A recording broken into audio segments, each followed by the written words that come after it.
Yes, yes. Raymond, just let me know, alright? I'm playing one more. Ladies and gentlemen. Okay. Yes, sir, Mr. President. Please be seated. Can everyone please be seated?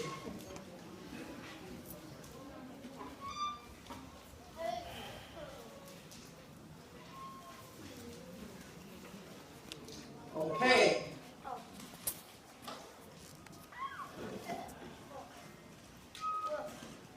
This is a presentation on ancient KEMET and Garveyism. KEMET is the original name for the country that is currently known as Egypt. And I'm going to dissect and provide elucidation so everything ties in. However, before I start, we must go over some basic geography. On the screen, you will see a flat map of the planet. Blue is for the ocean. There are 4 oceans in alphabetical order. There is the Atlantic Ocean, the Arctic Ocean, the Indian Ocean, and the Pacific Ocean. Those names are not the original names, but those are the names that are currently being used. Okay, there are large land masses that are separated by water. We call those continents. According to modern geography, there are 7 continents. By size, it would be Asia, Africa, North America, South America, Australia or Oceania, Europe, and Antarctica. That would make 7. You cannot see Antarctica on this map. Here is a problem, and the reason why I bring this up is to have your mind open and free. I just stated there are 7 continents. That is not true. There are really 6 continents. That's right. One continent that is called Asia is connected to Europe. In fact, it's one large landmass. It should be called, if anything, Eurasia. And there is a reason why Europe makes sure that it's known as a separate continent.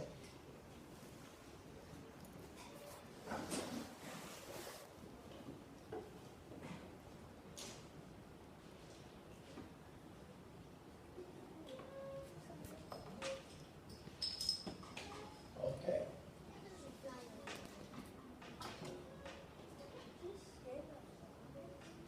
Looking at this map, let's try to find Turkey. I know it is small, but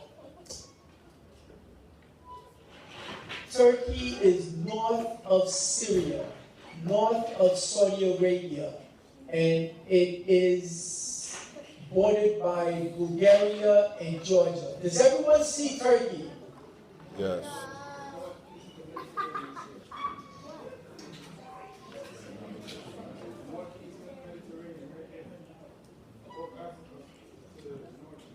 North of Africa, northeast of the Mediterranean Sea, although I cannot see that on this map. But for the sake of argument, let's find Turkey. It's in green. That's right. Saudi Arabia. It's in Turkey is in green, that's correct. Above Syria, Iraq, okay. Here it is on the map. To the east of Turkey, you will see Armenia. North of Armenia is Georgia. East of Armenia is Azerbaijan. Those 3 states have a common mountain range. It is called the Caucasus Mountains. And the Asians that come from that part of the world, they call them Caucasian. And they are a separate, in their minds, distinct from all of the other Asians. The reason why I mention Asia and Asians is because of this. Since the beginning of time, when the world was civilized in Kenya, south of Ethiopia, east of Uganda. The reason why we know this to be true is wherever civilization started, it must have water. They start with Kenya, they travel north and then west to go through Ethiopia and finally to Sudan. What had happened from time immemorial, those people that are called Asians, and the reason why I had to explain to you that Europe is a part of Asia, we're talking all of those people, but specifically the ones from the Caucasus Mountains, they tend to believe that they are superior to all other Asians. Anyway, Asians from the beginning of time, have and have always wanted that continent. They've always been a part of it. They tried whatever they could. Okay, let us look at Egypt, Sudan, South Sudan, Ethiopia. You will see, I hope you can find the Nile River. The Nile River has two points that converge in Khartoum, the capital of Sudan. One is the White Nile, which runs through Uganda. It's called white because the water is white. And then there is the Blue Nile. They call it the Blue Nile because the water is sky blue. Even though it is a shorter length, it is a more powerful water. In fact, that water from the Blue Nile will give rise to civilization. The Nile River is the reason of civilization. Most rivers travel north to south. This is one of the few rivers on the planet that travels south to north.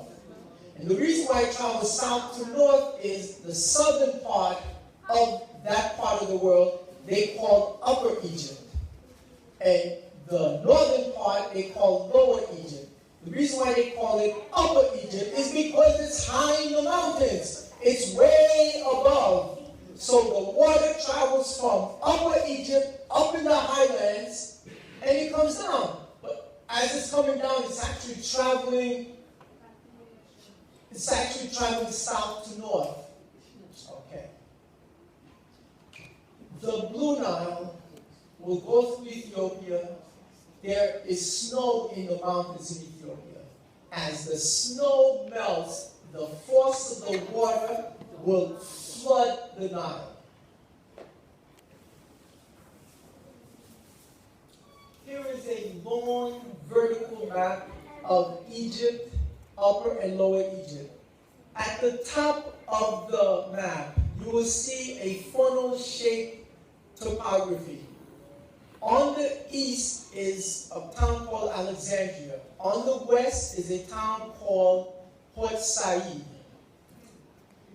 That funnel they call the Nile River Delta. That is the most valuable real estate on the planet. Everyone who's ever controlled the Delta controls the planet, with the exception of one group of people, the current Arabs that run that Delta. But everyone else, you control the Delta, you control the planet. It is the most prosperous, the most fertile, the most dependable, the best soil ever produced. That Delta. From time immemorial, the Asiatics, which are east of Europe, east of Egypt, have wanted to occupy that land. If you occupy that land, the profit, the surplus is incredible. You will feed the whole planet just from the Delta. The cotton that's produced, the papyrus that's produced, the wheat, the barley, the flax is none other. Is nothing like none other on the planet. So these Africans, God had blessed them. This was their land. The Asians from time immemorial have wanted that land. The DNA of Asiatics is that no matter what they say, no matter how they operate, they will get that land. And that's what the whole fight has been. How we can prevent them from getting that land. That's the whole ball of wax. Civilization started in Kenya, moves through Uganda, Ethiopia, Sudan. Eventually, it reaches the zenith along the Nile, the Lower Egypt, Upper to Lower Egypt. While it's progressing, it feeds the whole planet. It makes the most profit. So everybody wants it. All of these other places, they didn't know anything. They came into that land, were educated. Many times they occupied, overthrew, invaded, occupiers. And then they went back home and then they changed their stories. There are 6 cataracts of the Nile. The cataracts are low, rapid falls. This is where each of the great civilizations started. Of the 6 cataracts of the Nile, only 1 is in present-day Egypt. The other 5 are in Sudan. Sudan is an Arabic name. When the Arabs invaded and occupied that land, they would call it Bilad Sudan, land of the blacks. Sudan is Arabic for blacks. How they can call themselves anything but black is beyond me. Anyway, the cataracts of the Nile are incredibly important because the first cataract was the border. That was the Africans would accept Asian domination up to the first cataract. Whenever the Asians went south of the cataract, that was the end. And that was their line. Okay, ladies and gentlemen, this is a replica of a human body, a male body. There are 13 pieces. The head, the torso, the 2 arms, the 2 legs, the 2 ankles, the 2 feet, the 2 thighs, and 3 parts of the middle area. Does everyone see 13 pieces? Does everyone count? Is it 13? Okay, let me tell you a story. It's 15. There are 13 pieces there. Has everyone counted? Is it accurate? Yes.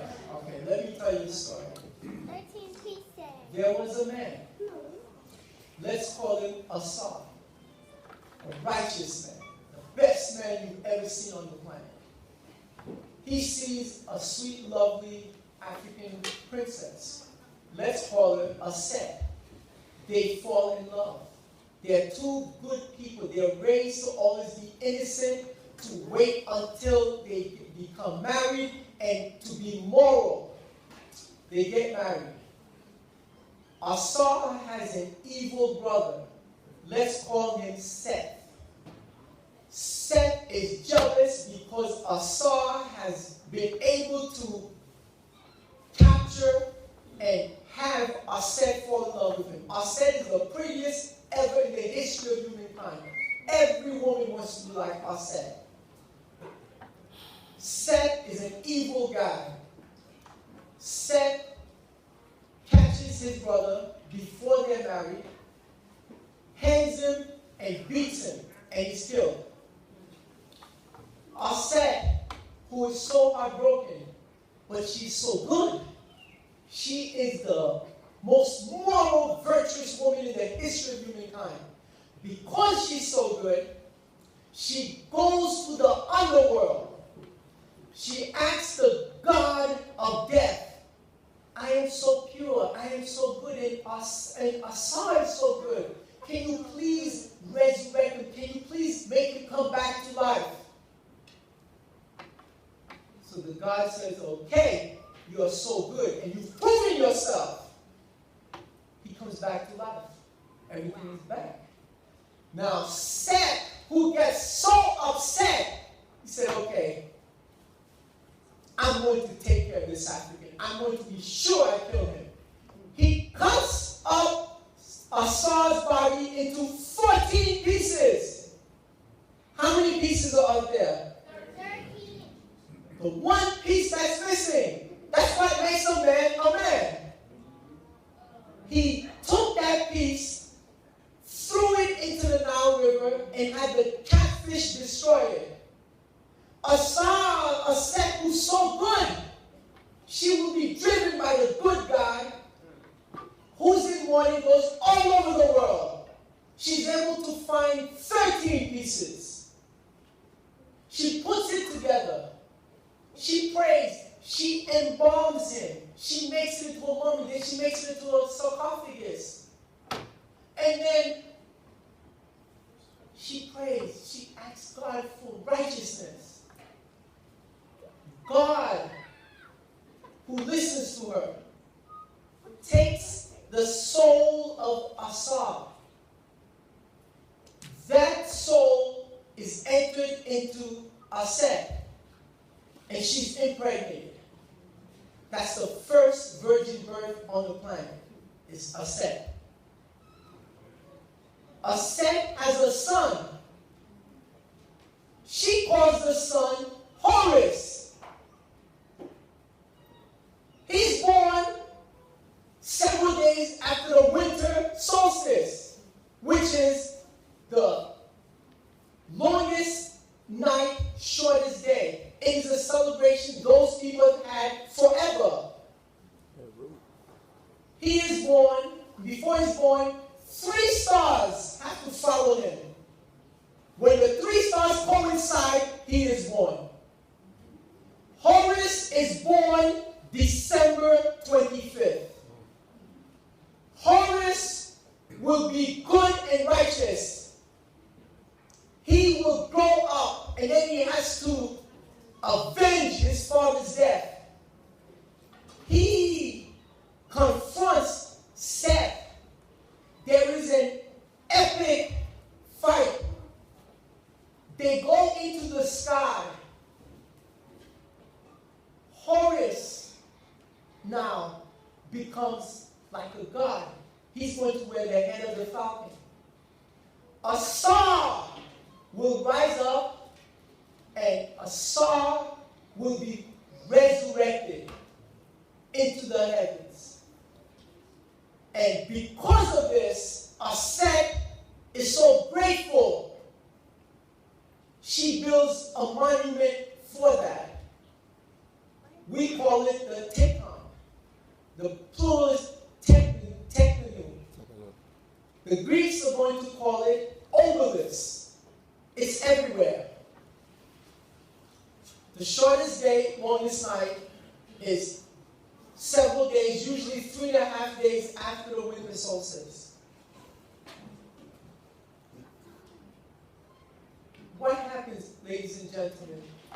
That story I just told you, the Greeks are going to change their names. Aset becomes Isis. Asar becomes Osiris. Oh, I'm sorry. I meant to say Asar and Aset had a son named Heru. Excuse me. Heru is going to become Horus. But there's a problem with that story. That story is in every temple in Egypt, and it's more than 6,400 years old. So now you ask yourself, hold it. There was a virgin birth, the first brother killing, there was a resurrection. And that was over 6,400 years ago, documented in it's in Edfu, it's in Abydos, it's in Luxor, it's in Karnak, it's in Abu Simbel, it's in Kom Ombo, it's in Philae. It's every major temple in Egypt has that story. Hold on. Did not the Hyksos invade Egypt in the 13th dynasty? They had no god. That's right. The Hyksos left Egypt, went back to Asia, to Persia, then they had a god. The Hyksos, or what you call the Hebrews. That's right. None of this existed. What is my point? Now, the sister asked me, why are we discussing Egypt? I will tell you why.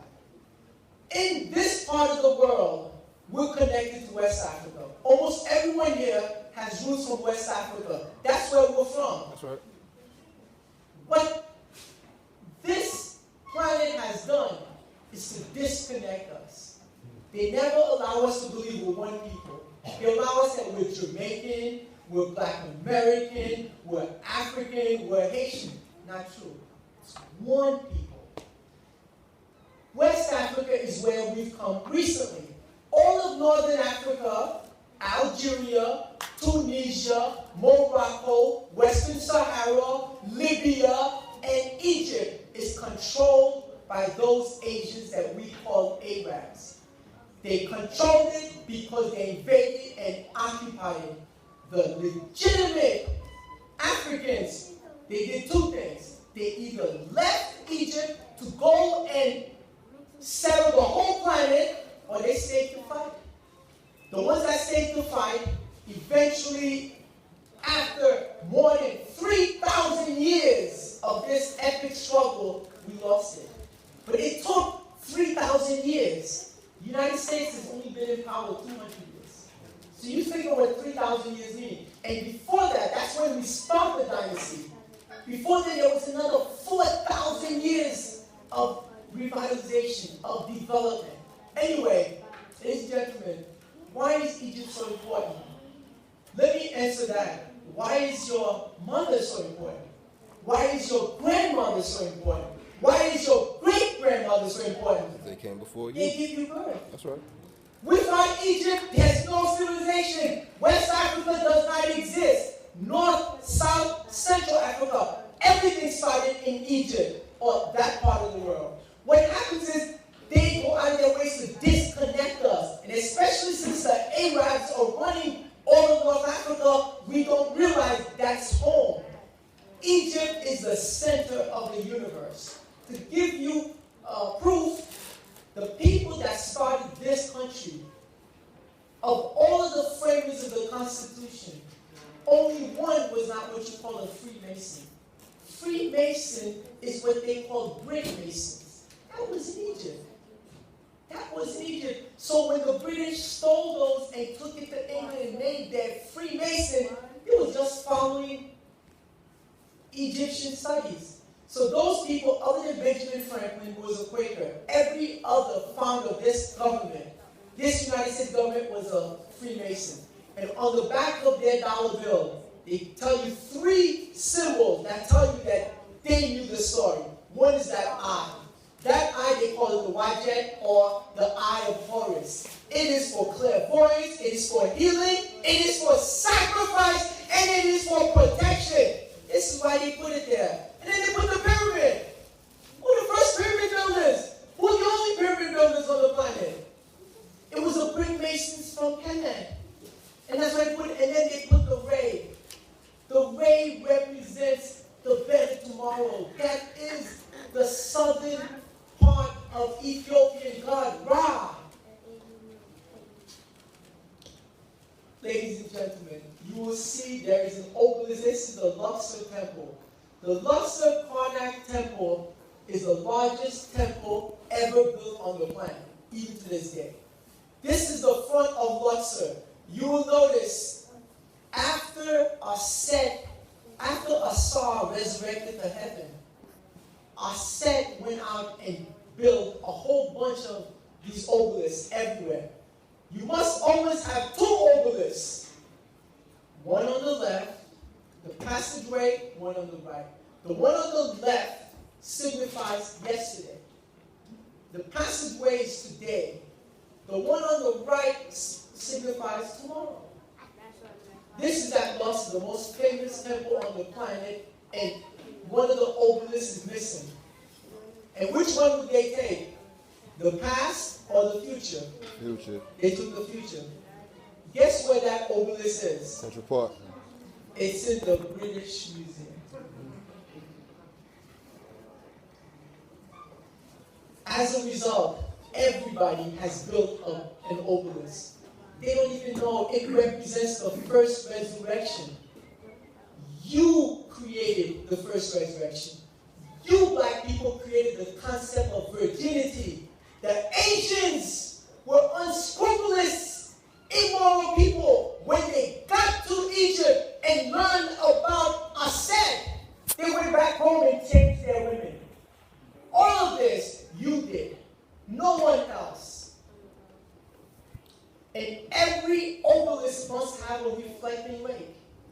This was for Aset to represent how many tears she had given away, how many times she had cried for her husband. Same thing.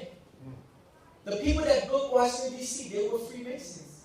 They knew the studies of the ancient systems in Egypt. They replicated it. It's the whole thing. You'll see church steeples. Church steeples are nothing but obelisks. Mm-hmm. All of that. Okay. Even the Islamic mosques, too. It all starts 3100 BC. Let me tell you, it's been an epic battle. The Asians forever have wanted that territory. If you control the delta, you control the planet. Period. They've been fighting forever and ever.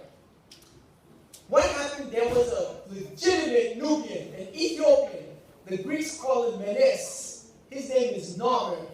In and around 3100 BC, he says he's had enough. I'm going to go back north and subdue the brothers. Because some of the brothers had not understood that the Asiatics are mortal enemies. That even though you had brothers in the north, but they were dominated by the Asians. We're talking 3100 BC. Nothing has changed in over 7,000 years. Norman decides we need to have a war, but guess what? The war is for unity. From the south, they go through Sudan, through Ethiopia, and they subdue the brothers. They tell the brothers, either you join for the greater of this race, or we will eliminate you. The brothers agree. They finally get to the Delta. This is the finest hour of Africans.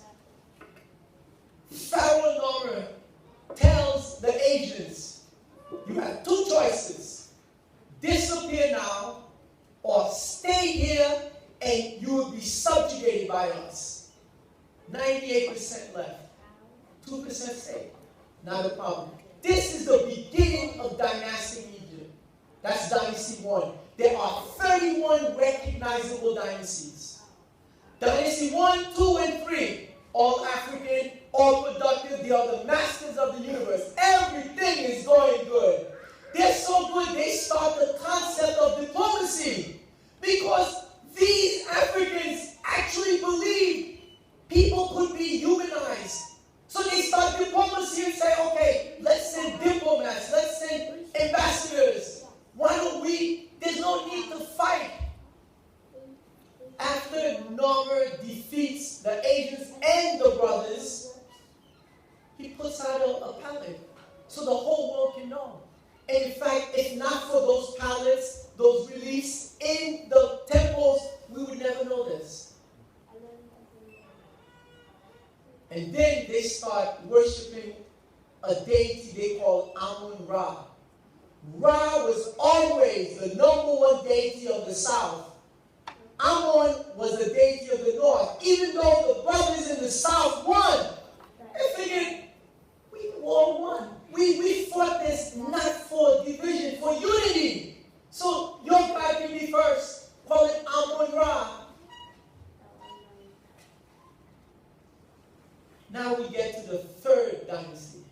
There is a pharaoh. Until he comes along, anytime you are buried, you're buried in a wooden plank. His prime minister is a man who's going to die in 2650 BCE, before the Common Era.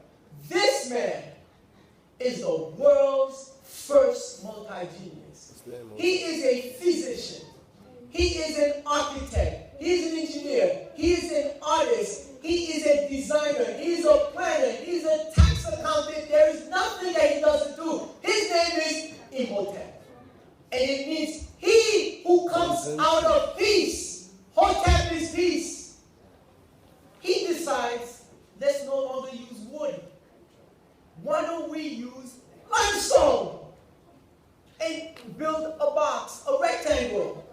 And then let's build another one on top, but indented, and keep indenting. This is at Saqqara, right outside of Cairo. This is the first stone building on the planet.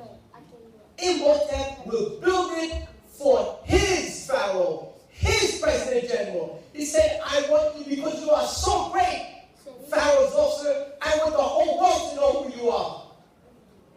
Imhotep. The Greeks are going to call him Asclepius. He's their god of medicine.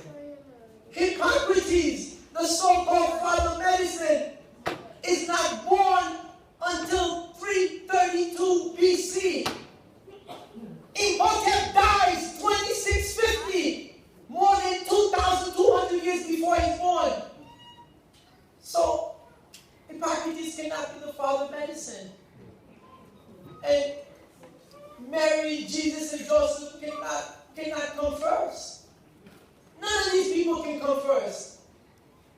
The Hyksos had no one after they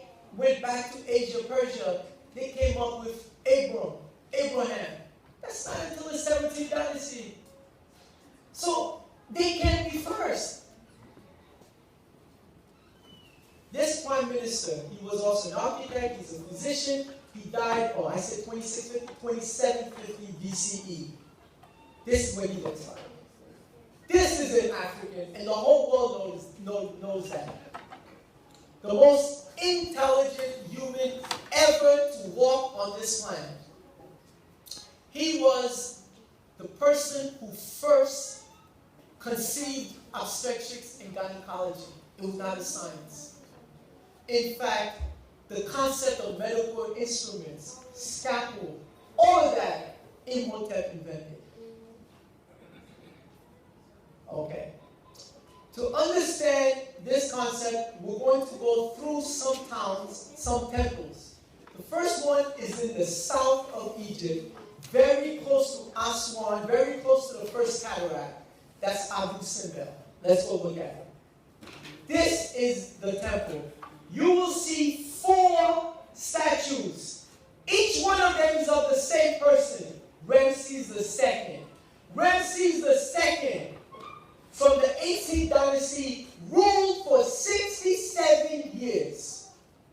He died at 97 years old. But more importantly, he was an engineer. He designed all of these. Everything. Why did Ramses go out and build these humongous? Ramses is everywhere.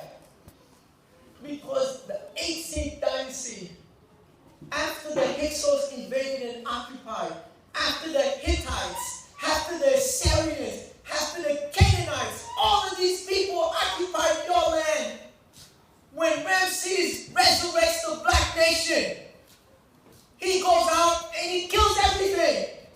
And he said, I want them to always know my name and never ever step forward. So he builds the most colossal, the most outstanding statue so the whole world will know who he is. This is a relief in Abu Simbel.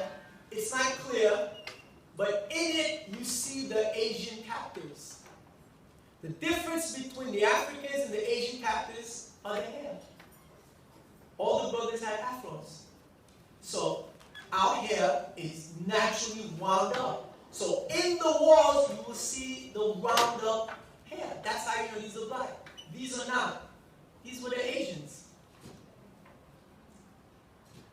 Ramses puts that there so that they will never ever come back. But the Asians will always come back. That is their nature. This is Ramses. He started, I said 18th, okay, 19th dynasty, but he starts the Renaissance starts actually in the 17th dynasty. But by the 18th is in full fledged. By 19th, they eliminated the Asians. This is Ramses. The stuff underneath his chin, that is the way he had a goatee.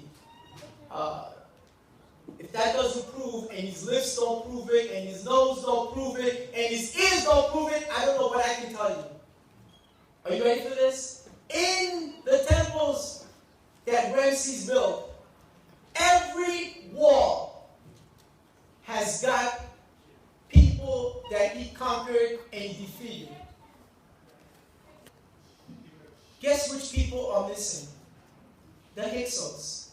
Ramses never had to fight the Hyksos. They were never there yet. Who are the Hyksos? The Hyksos are the ones claiming that they were slaves in Egypt and that when God passed over, they celebrate certain things. Not true. That's right. It couldn't be true.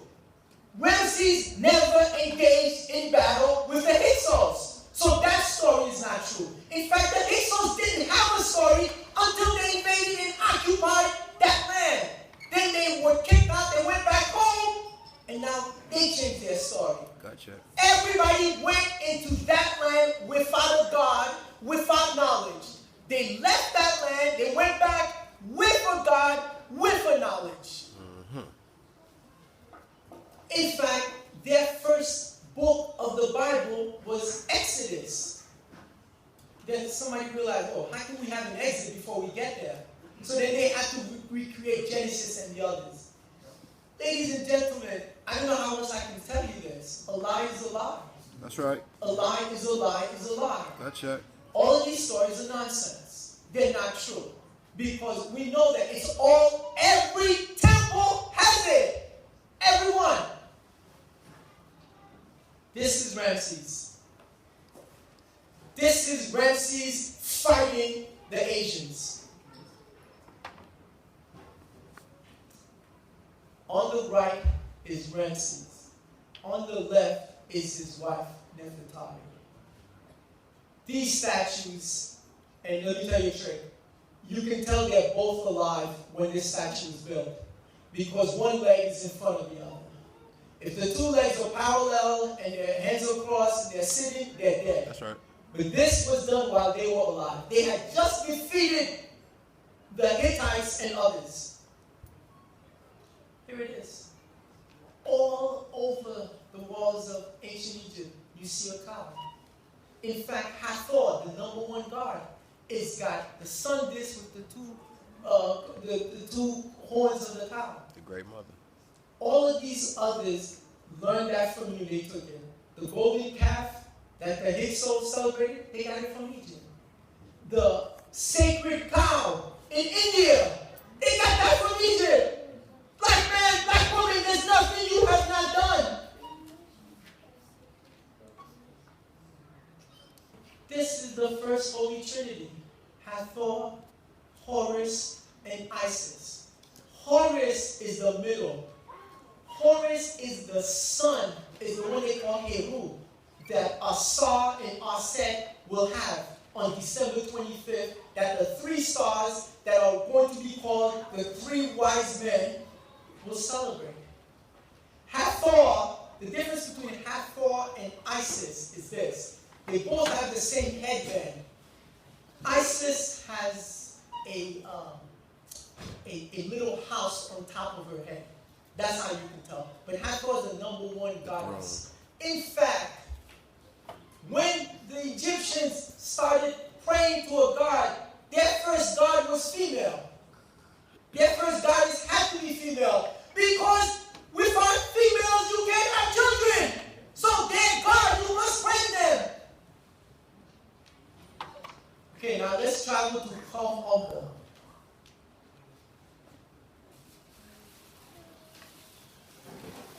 This is the temple at Kom. You look at the columns. Those are beautiful Greek columns. Those are the best Greek columns ever in the planet. But there's one problem. Greece doesn't exist yet when this is built. So it can't be a Greek column. Greece doesn't exist yet when this is built. Greece doesn't come into existence until 833 BCE. In fact, in 1000 BCE, Greece was settled by Africans who traveled along the Mediterranean to go see what was there. Right outside of Kom is a town called Philae. Again, beautiful Greek columns. But there's one problem. Greece doesn't exist yet. Here it is. In Kom, in the temples, the hand that you see at the very right hand, that's the hand of Imhotep. They put all of their medical instruments in the walls of the temple. This is more than 4,000 years ago. They had scalpels. They were showing you how to help deliver birth. Ladies and gentlemen, I don't know how many ways to say this. There's nothing that you have not done. You are the first of a civilization. All of these are medical instruments. It's in the walls, in Kom, in the temple. In Philae, all these musical instruments, the harp, the flute, the drum, the guitar. There's nothing you have not done. All of that is in the walls in this temple. In the same temple, there's dance scenes. The concept of ballet. You did that. You created it. And then, purification. That's the baptism. How do we know that? All of that is in the book coming forth by day, otherwise called the Book of the Dead. It's nothing but the Holy Scriptures. Mr. Budge translated it, basically stole it, took it to the British Museum, and your friend, Marcus Garvey is going to have that audience. But this is the first purification, the first baptism. You know who's the first to be baptized? Horus. After he avenges his uncle, his dad. When he finally kills Seth, the gods must anoint him. You will lead us. You are purified now. Does anybody know what this is? It's more than 4,000 years old. It's a calendar. They had a calendar of 13 months. 12 months of 30 days, and the last month, the 13th month, had 5 1/4 days. This is 4,000 years ago, right there. This is the calendar. Here it is, the days. This is all at Komomo. Komomo is on the east. There's the Nile. The Nile is the center of the universe. There's the east and the west. The east is where the sun sets. Sun rises in the east, sets in the west. The east, all of the temples on the east are worship temples. All of the temples on the west are mortuary temples after the guy had died. Right. Does anybody know what this is? This is in Komomo. This is the first weather forecasting system on the planet. This is how they could tell the flood was coming. From July to September, the Nile would flood it. The Africans figured it out, and this is how they started the tax system. Because for protection, not to be flooded, you have to pay. With the tax system, the money circulated. Egypt was the strongest economic power on the planet. Once you control your economics, you will control your military. Gut check. This is the first weather forecasting system on the planet. That's how they knew everything. When those Asians came into Egypt, they couldn't believe this. So we're not going anywhere. And it is their nature. They will always have what you Africans do. They're not your friends. Give that up.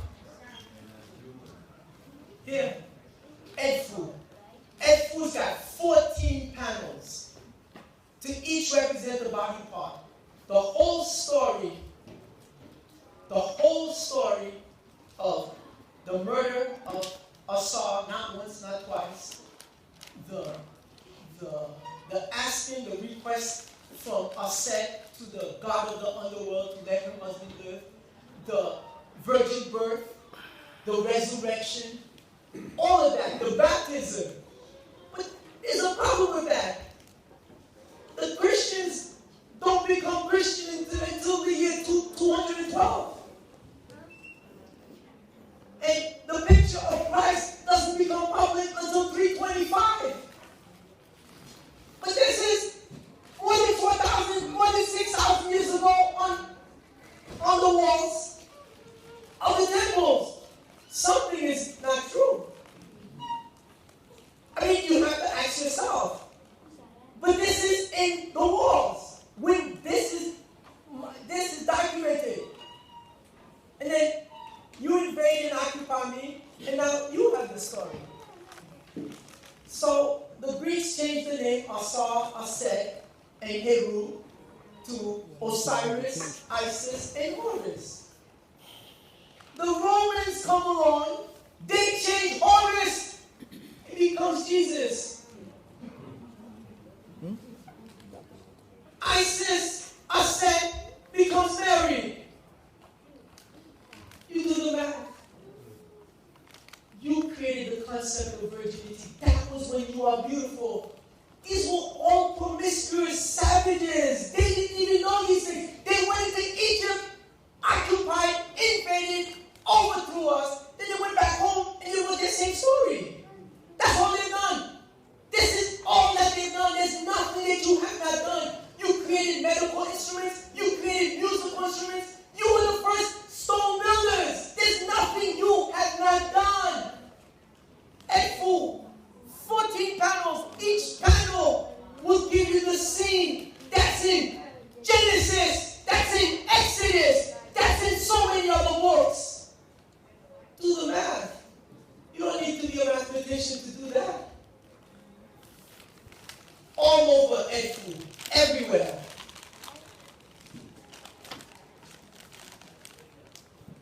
everywhere. These are the scenes. Everything. This is the triumph of Horus over his evil uncle Seth. He finally, the hippopotamus is designated the evil doer. They eliminate the evil. And then you have the two gods behind him protecting him.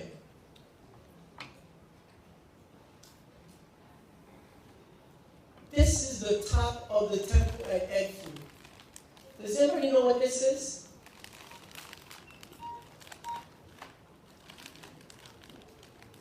This is the first clock. That's how they can tell time. On top of the temple, with the rays and the shadow it creates. You were the first timekeepers. You did all of that. All of these others, they came into that land, learned it, and they took it back. Every one of them. This is the first time determining machine on the planet, right here.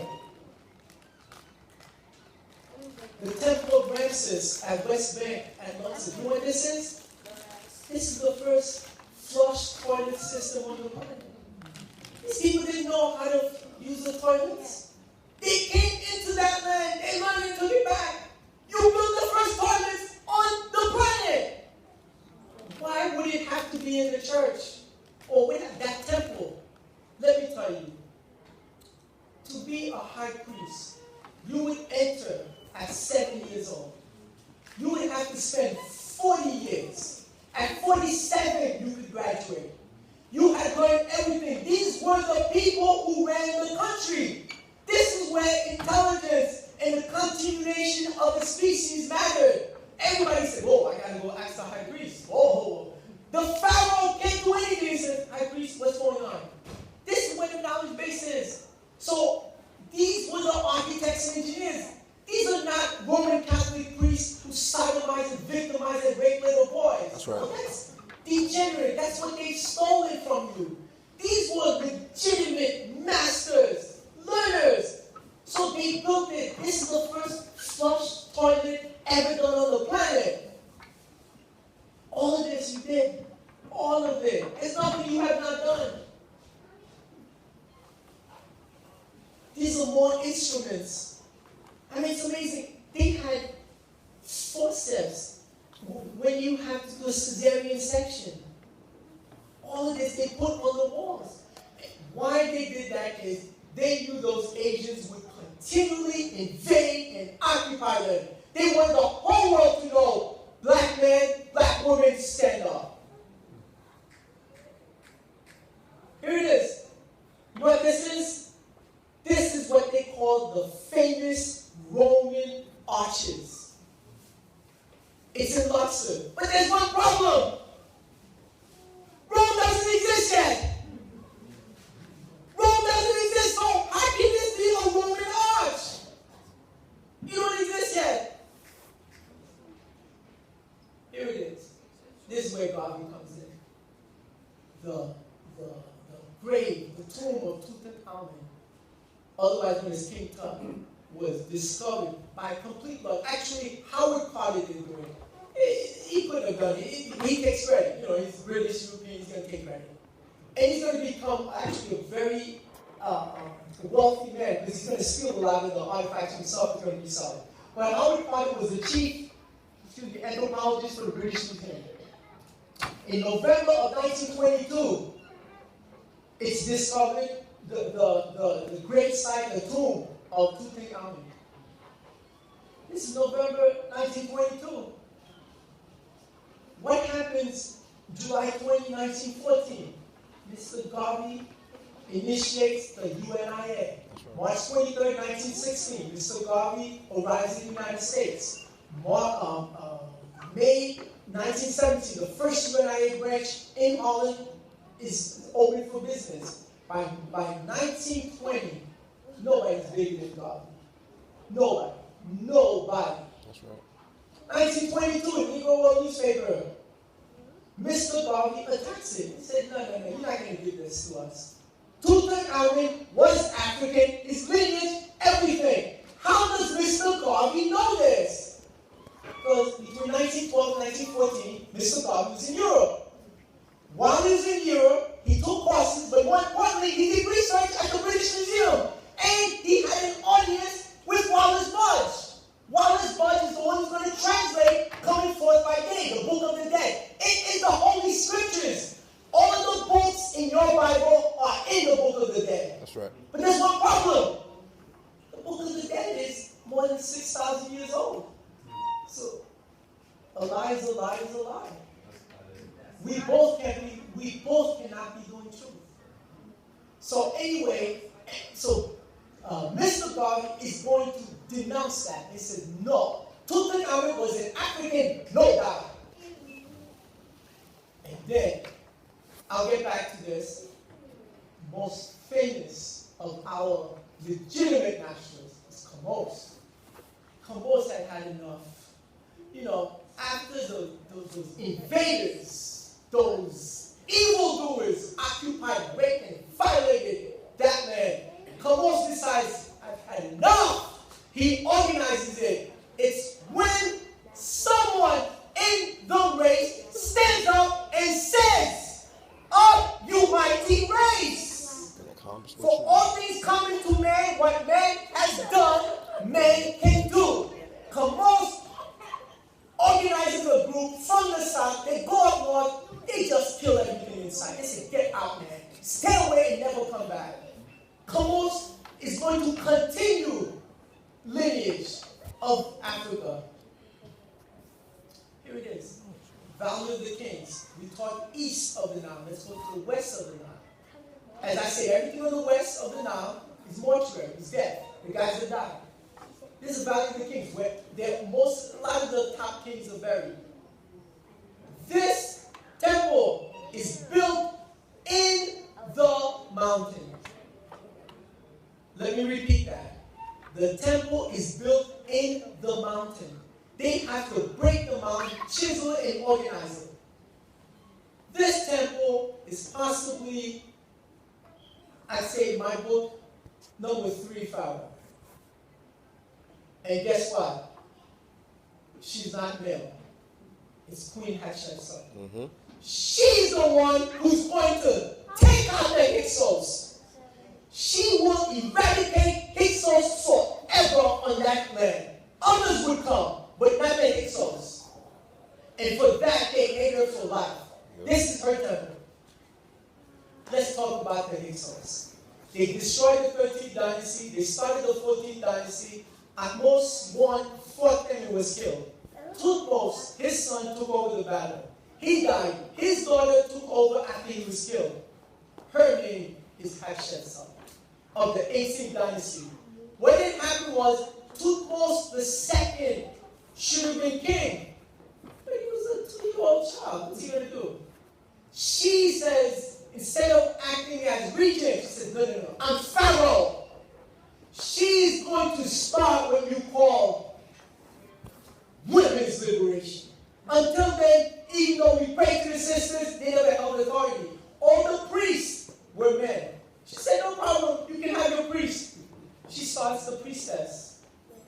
And the priestess are going to become more valuable down the road. And this is the tomb of his name is Tutankhamun, meaning he praised the god of Ammon as opposed to the god called Ra. Howard Carter got credit. What they found, Howard Carter became a millionaire overnight. They found so much gold, alabaster, so many minerals. It was unbelievable. And this is what was left. The grave robbers had already stolen so much. But this is November 1922. Okay, here's the problem, ladies and gentlemen. It's pacifism. Amenhotep IV, the son of Amenhotep III, he decides, why can't we all get along? Why don't we live? You know, the Asians, we don't need to fight all the time. Let's be pacifists. Because this back and forth, it's going to last forever. We can be friends. He decides pacifism is the answer. And then he decides that Ammon, the the god of the deity that they worship in the north, needed to be softened. So he decides to pray to Aton. That's how he gets his name, Akhenaten.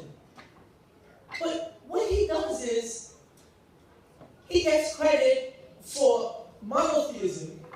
No, what he did was simply, you know what, instead of having Hathor, Ta, and Anubis, and all the others, let me have one top guy, and everybody else fall in line. Great. But Akhenaten's problem was, he actually thought these agents could be pacified. How wrong could he be? So finally, his mother had enough. Queen Tad, she went, removed him from power. She said, look, you're talking nonsense, man. You need to go back where you came from. Because we have always been at war with these agents. We will always be. That is the nature of agent DNA. Get it through your thick skull. Whether they come from the Caucasus Mountains or Persia, they will always want that land. What they found in Tutankhamun's tomb was works of gold, alabaster minerals, etc. Then you're going to have, I'm talking about the Valley of the Kings. Okay. Valley of the Kings. Every one of the temples, they would show you the 42 admonitions to Ma'at. Ma'at is goddess of truth, balance, order, harmony, law, morality, and justice. Whereas U.S. government will show you the scale, one down, one up, always equal. Always equilibrium, always at equal midpoint with Ma'at. What's the point? Those 42 admonitions of Ma'at, some people call it the 42 negative confessions. I have not spoken ill will of Michael Duncan. I have not spoken ill will of Jamaica Breeze restaurants. I have not taken money from Jamaica Breeze restaurants. All of those. There's 42 of them. How can you tell me some guy born in Goshen, which is in Egypt, having studied all his life, did not know that those existed? Gotcha. Moses could not have come up with the 10 Commandments at Mount Sinai. Number one, Mount Sinai didn't even exist yet. You kind of have to exist to get it there. That's number one. But number two, everybody went to school in Egypt. Everybody learned the 42. Everybody was known. It's in the temples. It's everywhere. He couldn't have done it. It is not true. It is not possible, all of this. I don't know how else I can tell you. A lie is a lie is a lie. Here it is. Now, the macho man. Finally, we need nationalists. The whole history of our race is when the nationalists, the ones who are committed to a nation, the ones who understand education is for the continuity of the species, when the nationalist elements stand up and rise, that's when we are free. Taharqa, he's had enough. He's had enough. Taharqa decides he's had enough of the Asians. They're from the south again. These are legitimate Garveyites. They take, Taharqa fights the agents, kicks them out. While fighting, he dies. His son, Bianchi, take over. This is now talking 25th dynasty. Bianchi will rule the most prosperous time of all of Egypt. We were the masters of the universe. Or there was not one place on the planet black people hadn't been to. They were the finest shipbuilders, the finest architects, the finest navigators. They went everywhere. Bianchi is fighting the agents, but he's willing to let them be. He dies. The finest of the finest. Norbert, in my estimation, is the number one file because he starts it. Ramses is up there, Hatshepsut is up there, but my number two guy is Shabaka. What Shabaka does is nothing short of Garveyism. What he says is, guess what, Asians? You know what? You've got shadowland over there. Let's call it Asia. Asia for the Asians. And of course, Africa must be for the Africans. He decides he's had enough of Asians, they eradicate the Asians. But why is he number 2? He goes into the heart of Asia. He goes as far as Sumer. He goes as far as Iran. Kills everything inside. He says, never ever shall an Asian step foot on this land as master or proprietor. 1804, this time he's going to say the same thing. He's going to fight the same battle. He said, never again shall a colonist or a Frenchman ever step foot on this land as master or proprietor. And he had eradication. What Shabaka did was, if not for Shabaka, the whole black planet would have been dissolved.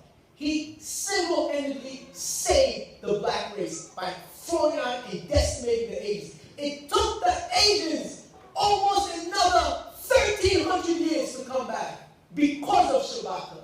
This is why Shabaka number 2, he fought total war, no compromise, and guess what? He said, one God, one aim, one destiny, race first. That's right. Now let's talk about Karnak. And I said Karnak and Luxor are the largest temple ever built on the planet. Between the walkway of Luxor and Karnak, they have what they call the Avenue of the Sphinx. This is all limestone. They have to take it and chisel it. Oh, here's $1 million question. How do these Africans build these great monuments? How are they doing it? Easy. From the quarry, create platforms, take it to the river, put it on the barge, go up the river, and then when you come out, we'll do new scaffolding and new layers, new leveling. Simple as that. How do we know that? Because for every temple that was destroyed, there are remains of the walkways. And let me say this, to build the Great Pyramid in Giza, outside of Cairo, the north of Egypt, it took 400,000 men to build that. Here's a question. Are they doing this for free? Nope. I mean, do the employees at Jamaica Breeze Restaurant work for free? Nope. Nobody works for free. How can you pay 400,000 men every week? Because you control the delta. If you control the delta, you control the planet. It was simple economics. That delta is the most valuable real estate on the planet. As I said again, everybody who's controlled the delta has controlled the planet except these Arabs right now. They're just so dumb. I mean, you should really dominate the planet. It is the most profitable part of the planet. Karnak Temple, all of these scenes of Ramses fighting the Hittites, of Queen Hatshepsut fighting the Hyksos. This is amazing. All of it is there. I don't make this up. So you have to ask your question, you have to ask yourself, well, that's documented. The other stuff, I'm just being told. You know, one is true, and one is not true. Finally, Abydos. Abydos is the Greek word for Anenta. Anenta was Kemetic for heaven. If you notice the columns there, they look just like what's in Greece called the Parthenon. Mm-hmm. But there's one problem. Greece don't exist. Greece doesn't exist yet. Here it is. Now let's talk about why this is so important.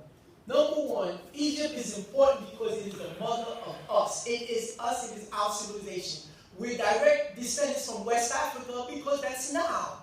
And they try to disassociate us from Egypt because the Arabs and others control Northern Africa. But they control it because it is flat plain. That's why they call it Lower Egypt. Upper Egypt is in the mountains and it goes down. It's easily occupiable. Whenever you stop being nationalist, whenever you don't put race first, you will be conquered. That's what this teaches us, and that's what's happened. Whenever you say one God, one aim, one destiny, and race first, you always win. All in together now. So Mr. Garvey comes on the scene. He starts the Negro World newspaper. It's going to become the finest newspaper ever in the history of our people, with a subscription of no less than 500,000 per week. This is the logo in the center. Here it is magnified. Guess what that is? It's Kafri. There's Khufu, there's Kafri, and Menkare. Khufu is the dad, is the grandfather, Kafri is the father, and Menkare is the son. They built those three. Those are what you call the Great Pyramid and the Sphinx in Giza. The Great Pyramid behind it, it's 48 stories high. A story is 10 feet. 480 feet. Every block of limestone weighs 2 million pounds. Did you hear what I said? How are they doing this? It took 400,000 men. But they need to be paid. Nobody's going to do this for free. Nobody. Because they have the economy. See, you can protest, you can argue, you can beg and cry. But until we form a self-reliant economic platform based upon race first, we will go nowhere. Gotcha. And it's simple, that's what Egypt teaches us. And this is the sad story. God is going to come along with his newspaper. He's going to buy and own all these buildings. Grocery store number 147 West 135th Street. Grocery store number 2, 646 Lennox at 142nd Street. Grocery store number 3, 552 Lennox at 135th Street. Universal Restaurant number 1, 114 West 138th Street. Universal Restaurant number 2, 75 West 135th Street. The Universal Printing House, the Universal Mart Industries, 62 West 142nd Street. That building, in the history of our people on this country, has never been more prominent. That building used to hire 500 black people every day. This is where Mr. Garvey built uniforms, hats, shoes, hat making, laundry. They had a laundromat. They had dry cleans, everything in that building. The Black Dolls Factory, the UNIA head office, Booker T. Washington, Wheatley Hotel. Gee, where's Garvey getting all this money from? From the people.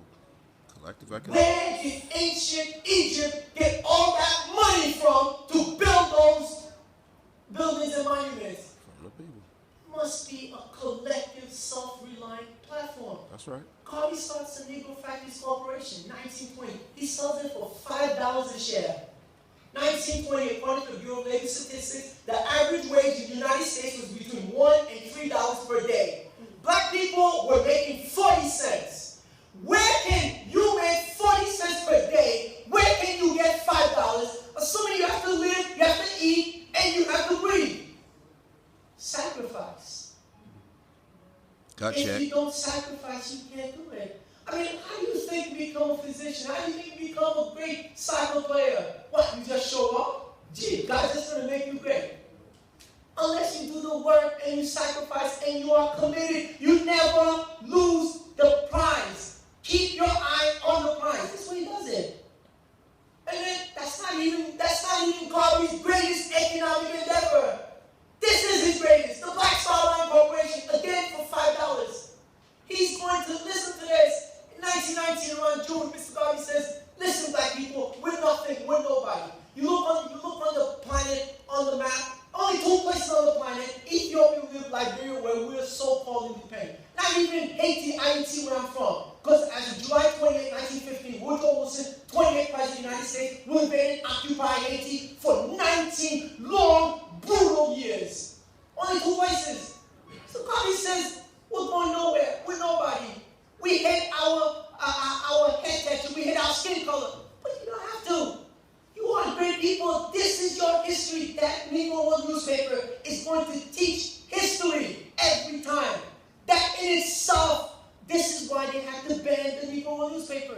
God is giving facts and figures. He's telling them, look, all these pyramids that you built. Before Facebook. The first stone building on the planet you built. The first set of musical instruments, the first toilet flush system, the first weather forecasting. There's nothing you haven't done. So of course you can do this. Garvey starts out, he just wants to raise $500,000, $500,000. In 3 months, Garvey's got more than $625,000.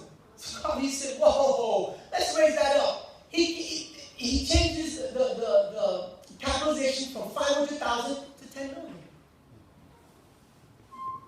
Here it is, Black Dolls Factory. Black women working in a Black Dolls Factory. And who's going to buy the Black Dolls? Black people. So you circulate the money. He never has to leave it. Here it is. Ladies and gentlemen, please clap. This is the first ship Mr. Garvey purchased. The SS Robert. He's going to rechristen it to the Frederick Douglass. Okay, what does this all mean? Mr. Garvey purchased that first ship for 165,000 U.S. currency reserve dollars. But that's in 1919. Let's assume a 5% cost of living adjustment. The reason why I come up with 5% is between 1916 and 2016, the average inflation rate is about 3.3%. If you take away the excessive deflation years when the stock market crashed, we're talking the 9 years of 1921, 1922, 1927, 28, 29, 30, 31, 32, and 33. Take those out, that 3.3 becomes 4.1. The U.S. government will give you 8% to defer your full-term Social Security retirement benefits. Currently it's 66 and 6 months. Let's say you're 68 and you feel you're going to live forever. You tell the government, I don't want my Social Security. I'll wait. They're going to give you 8% per year. Every year. If you know you're going to live forever, take the gamble. The government is gambling 8%, speculative. I'm telling you it's legitimate 4.1. So, being a decent actuary, and I sign off on these, I'll use 5%. If you assume a 5% cost of living adjustment every year, does anybody know what that $165,000 becomes in today's dollars? $18.7 million! This is the type of money you gave Garvey. This is just for one ship. For the second and the third ship, it's another $200,000. $200,000 in 1919. You know what that is today? $22.7 million. Garvey's got $40 million just from 3 ships.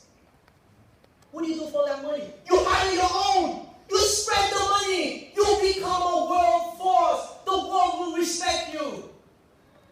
And then listen to this. Listen to how Garvey dared to dream. After he raised that $500,000 the first 3 months, he upgraded the capitalization from $500,000 to $10 million. Had he reached that $10 million, do you know what that $10 million would be worth today? $1.1 billion. He never got it. But just to tell you, and at one point, when Garvey wanted to establish the base in Liberia, he promised the Liberian government he could raise $5 million.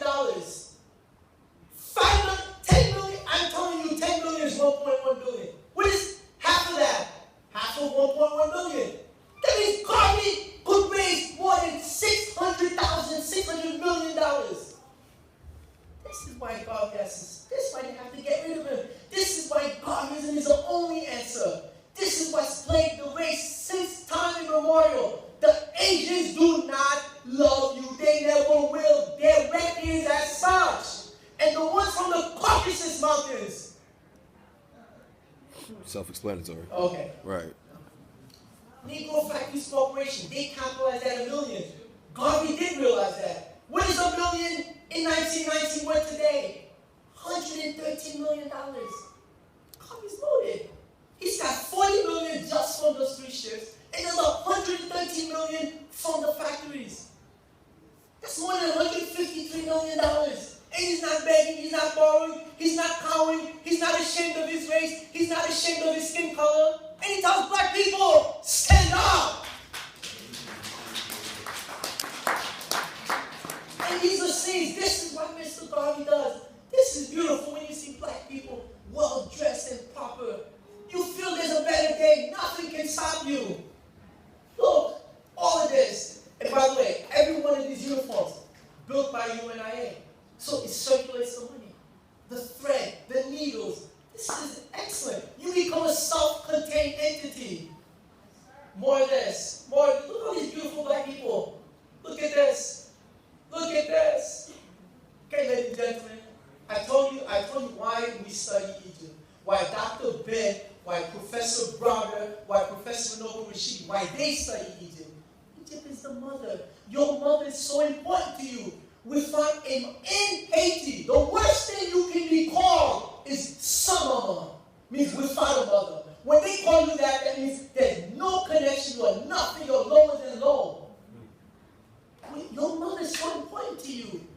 Egypt is so important to us, but it's currently under occupation by the Asians. Who will stand up? Here's a question. How can we reclaim all of this? This is great news. Okay, Brother Duge, you told us this is good. But how do we reclaim all this? Should we beg and borrow and protest and cry till we die? What did Shabaka do? What did Ramses do? What did Hatshepsut do? What did Tahaka? What did Bianchi? What they've always done.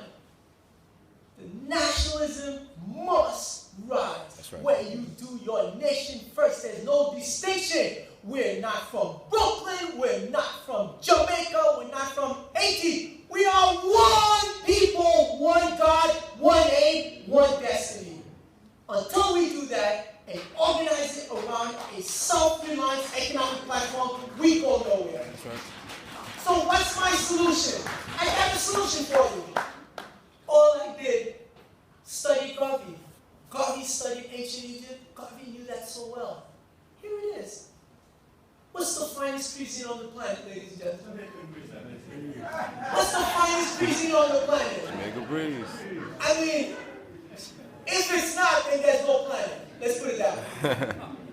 But ladies and gentlemen, you know, the owners of Jamaica Breeze, like other black restaurants, they go and buy supplies.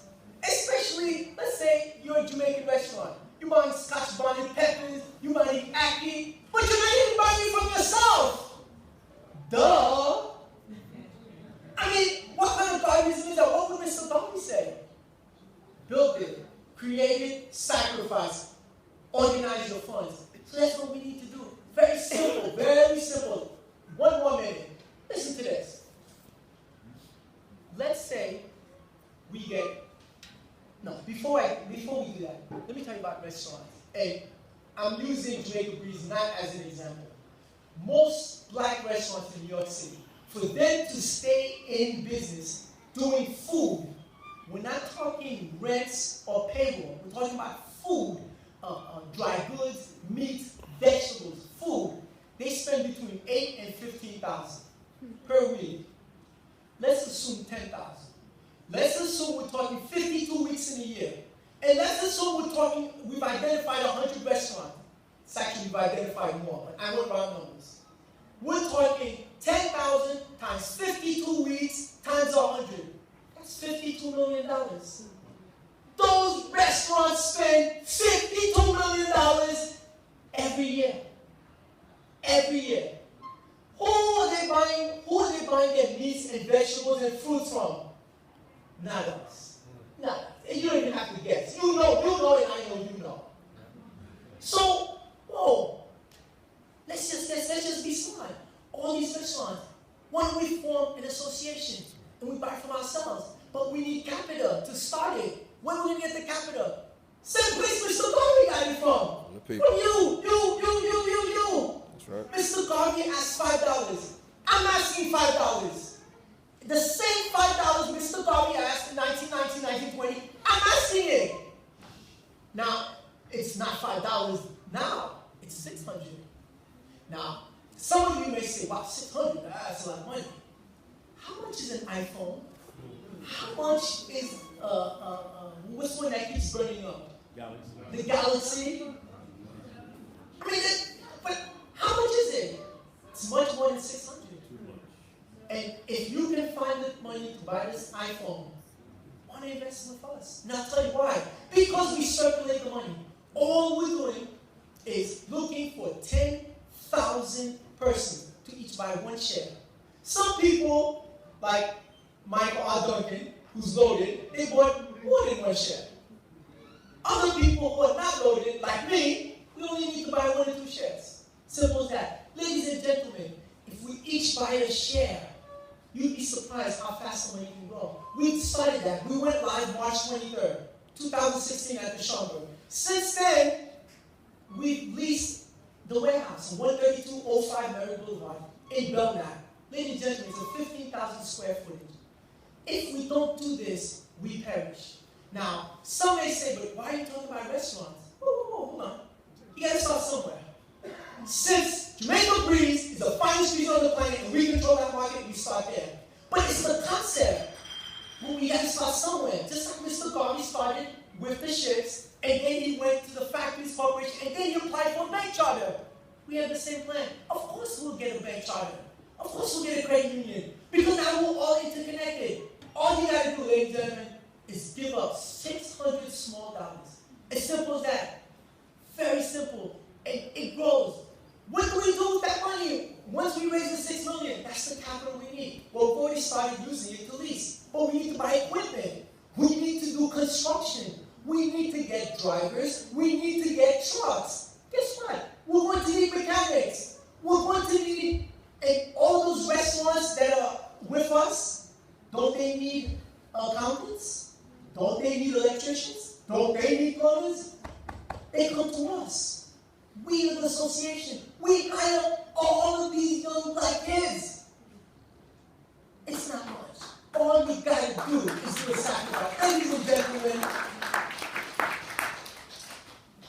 my name is Raymond Duge, and I'm at the service. Okay?